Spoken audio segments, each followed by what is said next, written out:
Hello दोस्तों, आज मैं येस बैंक के बारे में बात करने वाला हूँ। येस बैंक से जुड़ी बहुत सारी ऐसी बातें हैं जो मैं आपके साथ में आज डिस्कस करने वाला हूँ। साथ ही येस बैंक को लेकर के डब्ल्यू शेप रिकवरी देखी जा सकती है इस स्टॉक के अंदर, और जिस तरह के एनपीए रिकवरी को लेकर के तरह तरह की न्यूज़ेज आई हैं वो भी मैं आपको इस वीडियो के अंदर बताऊंगा। येस बैंक में अब हमें कैसा एक्शन देखने को मिलेगा, जिस तरह की तेज़ी कल इस स्टॉक में थी, क्या आगे भी ये तेज़ी बरकरार रहेगी या फिर से इसमें गिरावट का माहौल बनेगा। 13 के ये बहुत स्ट्रॉन्ग सपोर्ट पर है, क्या ये इसको तोड़ देगा 13 के स्ट्रॉन्ग सपोर्ट को, या फिर ऊपर की तरफ और अच्छी रिकवरी हमें मंडे को इसमें देखने को मिलेगी। ये सारी चीज़ें हम इस वीडियो के अंदर दोस्तों क्लियर करने वाले हैं। अब इसमें हमें कैसा एक्शन बना करके काम करना है, किस स्ट्रेटजी के साथ में येस बैंक को होल्ड करना है, वो सारी चीज़ें मैं आपको इस वीडियो के अंदर बताने वाला हूँ। तो चलिए शुरू करते हैं इस वीडियो को। मैं सुमित आपका अपने चैनल में बहुत बहुत स्वागत करता हूँ। अगर आपने अभी तक हमारे चैनल को सब्सक्राइब नहीं किया है तो शेयर मार्केट से जुड़ी सारी अपडेट्स को पाने के लिए हमारे चैनल को अभी सब्सक्राइब कीजिए। सबसे पहले हम देख लेते हैं इस स्टॉक का कारोबार। दोस्तों, कल इस स्टॉक के अंदर हमें लाल निशान की बजाय हरे निशान में कारोबार होता दिखा है। काफ़ी टाइम के बाद में कल इसमें लगभग 1.5% की तेज़ी देखी जा सकती थी। ये कल स्टॉक सुबह मॉर्निंग में 13.55 पर ओपन होता है। इसका 13.90 का हाई बनाता है, 13.50 का लो बना करके 13.70 पर क्लोजिंग देता है।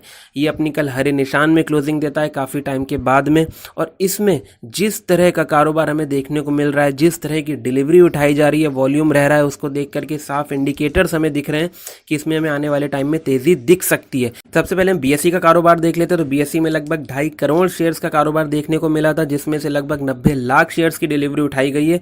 और अगर हम एनएससी की बात करते हैं, एनएससी में लगभग 100 करोड़ से भी ज़्यादा शेयर्स का कारोबार देखने को मिला था, जिसमें से लगभग 6 करोड़ से ज़्यादा की डिलीवरी उठाई गई है। लगभग 37% की इसमें कल डिलीवरी उठाई गई है। इसमें वॉल्यूम भी बहुत बढ़िया हमें देखने को मिला। जैसा कि मैंने आपके साथ में बताया, कल हमें सारे इंडेक्स में ज़्यादातर लाल निशान में कारोबार देखा गया था। जिससे अगर हम बीएसई की बात करते हैं, सेंसेक्स की, तो लगभग उसमें हमें 0.25% की गिरावट दिखी थी। अगर हम निफ्टी 50 की बात करते तो उसमें लगभग 20 रुपीज़ की गिरावट थी, मामूली सी गिरावट थी 0.13% की।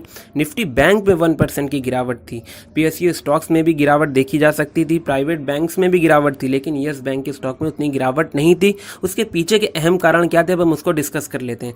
मैं आपको बता दूं, येस बैंक के एमडी का एक नया इंटरव्यू आया था, जिसमें उन्होंने बोला है कि वो बहुत ही ज़्यादा खुश हैं जिस तरह की उनकी डिपॉजिट्स जो हैं वो ग्रो करें, और उनकी लोन बुक में अच्छा खासा हमें डेटा इस बार दिखाई दे रहा है। तो उनके फ्यूचर को लेकर अच्छे संकेत, पॉजिटिव संकेत आते दिख रहे हैं।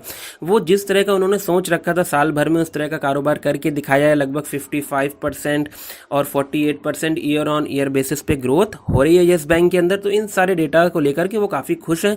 और जिस तरह की उन्होंने प्रोविजनिंग कर रखी थी, जिसकी वजह से लॉस आया था 79%, लगभग उन्होंने उसको कवर कर लिया है अपने एनपीओ को। इसके अंतर्गत लगभग 21% का अभी भी गैप है।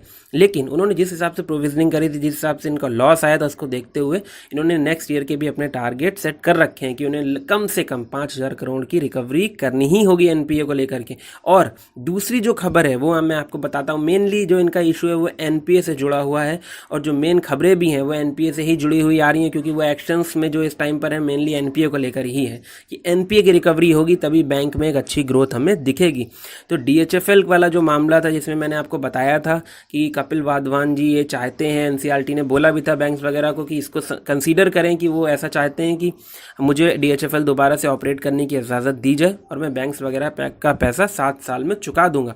इसके लिए उन्होंने सुप्रीम कोर्ट का दरवाज़ा खटखटाया है कपिल वाधवान ने, कि उनकी बात को सुना जाए और 34 करोड़ के आसपास पिरामल इंटरप्राइज जो उसको खरीद रहा है डीएचएफएल को, उसको ना बेचें और वो किसी ना किसी तरह से पूरे एनपीए का पैसा चुकाएंगे। तो अगर कपिल वाधवान जी की ये सुनवाई कोर्ट में हो जाती है तो इसका भी हमें असर येस बैंक के स्टॉक पर और बाकी बैंकिंग स्टॉक्स पर भी दिखेगा, क्योंकि डीएचएफएल के अंदर लगभग 99,000 करोड़ रुपए का कर्जा है बैंक्स का, जिसमें से हमें काफ़ी ज़्यादा रिकवरी अगर दिखाई देगी तो जिनका असर हमें प्राइवेट बैंक्स में भी देखने को मिलेगा। लेकिन बैंक्स वगैरह के डिसीजंस भी जो हैं वो 2 पार्ट में बट गए हैं। कुछ लोगों का कहना यह है कि अगर पिरामल एंटरप्राइज ले लेता है, जैसा कि उसने बोली लगा दी और नीलामी जहां तक है हो ही गई है, अगर वो ले लेता है तो कुछ पैसा तो रिकवर होगा ही होगा बैंक्स का, बाकी होता है नहीं होता है वो तो राइट ऑफ करना पड़ेगा।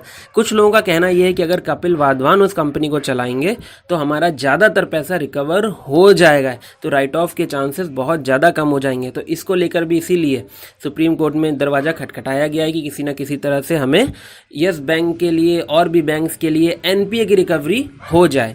अगर हम इनके टेक्निकल चार्ट देखते हैं तो मैं आपको दिखा दूं, इस टाइम पे डब्ल्यू शेप इसमें रिकवरी होती दिखाई दी है। आप देख सकते हैं साफ साफ, मैंने एक चार्ट में डब्ल्यू बना भी दिया है। जब जब चार्ट में हमें डब्ल्यू शेप रिकवरी दिखाई देती है तब तब उस स्टॉक में आने वाले टाइम में पॉजिटिव होने के संकेत बहुत ज़्यादा मिल, ऐसा मैं नहीं कह रहा हूँ, आप गूगल पे सर्च कर सकते हैं कि डब्ल्यू शेप रिकवरी का क्या इम्पैक्ट होता है शेयर मार्केट में, स्टॉक्स पर, तो आपको खुद भी समझ में आएगा कि मैक्सिमम टाइम जब जब डब्ल्यू शेप रिकवरी होती है तो उस स्टॉक के अंदर एक पॉजिटिव वेव आने की संभावना बन जाती है।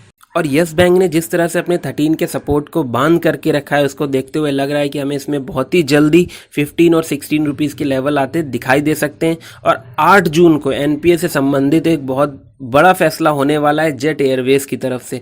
जैसा कि मैं आपको बता दूं, जेट एयरवेज के ऊपर लगभग यस बैंक का 1100 करोड़ रुपए बाकी है और उनको जेट एयरवेज अपने आप को ऑपरेशंस में लाने के लिए, दोबारा से अपनी सर्विसेज को रीएक्टिव करने के लिए 8 जून को मीटिंग करने वाली है। और अगर इस मीटिंग में वो अपने मतलब जेट एयरवेज को ऑपरेशनल करती है तो उसके लिए उसको पहले पैसा चुकाना होगा, और अगर वो कर्जा चुकाती है तो उसमें यस बैंक का भी नाम होगा, यस बैंक के भी एनपीए की कहीं ना कहीं रिकवरी होगी।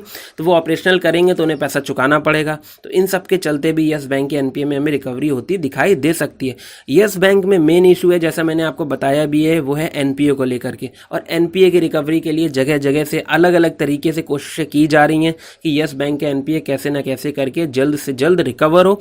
और दूसरी तरफ जहां फोकस करने की ज़रूरत है यस बैंक के बिजनेस को बढ़ाने की, एक्सपेंड करने की, तो उस तरफ भी यस बैंक की टीम बहुत अच्छे से काम कर रही है। यस बैंक को एसबीआई का बहुत बढ़िया सपोर्ट है। आरबीआई भी कहीं ना कहीं चाहती है कि यस बैंक बंद ना हो, क्योंकि यस बैंक का पहले परफॉर्मेंस बहुत अच्छा था जब राणा कपूर की तरफ से इतने ज़्यादा डिफॉल्ट, इतने ज़्यादा फ्रॉड सामने नहीं आए थे। यस बैंक आने वाले टाइम में अच्छा परफॉर्म करेगा, इसके संकेत हमें पिछले 1 साल से दिख रहे हैं, क्योंकि 1 साल से पिछले कोई भी डिफॉल्ट नहीं हुआ है, कोई भी फ्रॉड नहीं हुआ है यस बैंक के अंदर। और जैसे 1 साल के टारगेट सेट करे गए थे वैसे ही टारगेट्स उन्होंने पाए भी हैं। ये कोई न्यूज़ नहीं कह रही है, ये उनके एमडी का जो इंटरव्यू था प्रशांत कुमार जी का, उन्होंने खुद भी बोला है कि हमारे जो 1 साल के टारगेट्स हमने सेट किए थे उन टारगेट्स को हमने अचीव किया है। और उन्होंने नेक्स्ट ईयर के लिए जो टारगेट सेट करे हैं वो उन पर काम करते हुए नज़र भी आ रहे हैं। उनका जो टारगेट था, मैंने आपको बताया, एनपीए रिकवरी पर मेनली फोकस करना है और अपनी लोन बुक को और ज़्यादा बड़ा करना है, तो वो दोनों चीज़ों पर फोकस भी कर रहे हैं। एफडी वगैरह पे इंटरेस्ट भी बहुत बढ़िया दे रहे हैं सीनियर सिटीजन्स वगैरह के लिए, जिससे कि उनके डिपॉजिट्स और ज़्यादा इंक्रीज़ हों। और इन्हीं सब स्कीम्स के चलते उनके डिपॉजिट्स इंक्रीज भी हुए थे।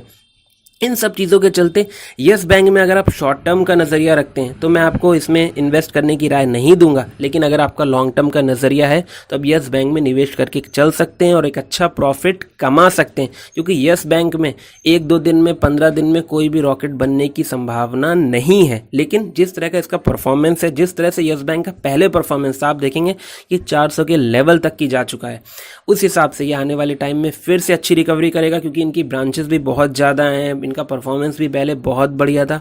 प्राइवेट सेक्टर का ये बहुत बढ़िया बैंक था, लेकिन फ्रॉड की वजह से ये सब हुआ। आने वाले टाइम में यस बैंक बढ़िया परफॉर्म करेगा, आप इसे अपने पोर्टफोलियो में रख सकते हैं, लेकिन आपको कम से कम इसके लिए 2 साल के नज़रिए से इसे होल्ड करना चाहिए। बाकी आप कोई भी इन्वेस्टमेंट करना चाहते हैं तो एक बार अपने फाइनेंशियल एडवाइजर से चार्ट वगैरह पर रिसर्च के बात कीजिएगा। अगर आपको ये वीडियो अच्छा लगा है तो हमारे वीडियो को लाइक करिए, शेयर करिए एंड सब्सक्राइब करना बिल्कुल मत भूलिएगा। Thank you so much for watching this video.